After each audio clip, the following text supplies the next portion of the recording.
ವಿಶ್ವದ ಅತಿ ಎತ್ತರದ ಪರ್ವತ ಸೇತುವೆಯಾಗಿದ್ದು, ಭಾರತದ ಚೆನಾಬ್ ರೈಲ್ವೆ ಸೇತುವೆಯನ್ನು ಮೀರಿಸಿದೆ.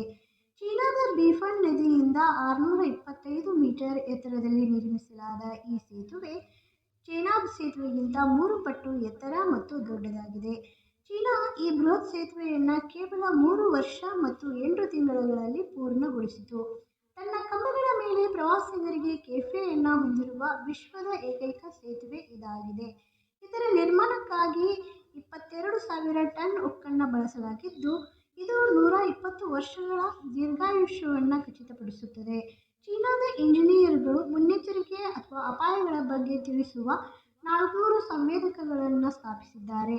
ಹುವಾಕಿಯಾಂಗ್ ಗ್ರ್ಯಾಂಡ್ ಕ್ಯಾನಿಯನ್ ಸೇತುವೆ ಎಂದು ಕರೆಯಲ್ಪಡುವ ಈ ಸೇತುವೆಯನ್ನು ಪರೀಕ್ಷಿಸಲು 96 ಟ್ರಕ್ಗಳನ್ನು ಅದರ ಮೇಲೆ ಏಕಕಾಲದಲ್ಲಿ ನಿಲ್ಲಿಸಲಾಗಿತ್ತು. ಇದಲ್ಲದೆ ಈ ಸೇತುವೆಯ ಮೇಲೆ ಮಳೆ ಬಂದಾಗಲೆಲ್ಲ ನೀರು ಜಲಪಾತದ ರೂಪದಲ್ಲಿ ಕೆಳಗೆ ಬೀಳುತ್ತದೆ. ಚೀನಾದ ಇಂಜಿನಿಯರ್ಗಳು ಸಾವಿರಾರು ಪರ್ವತ ಸೇತುವೆಗಳನ್ನು ನಿರ್ಮಿಸಿದ್ದಾರೆ.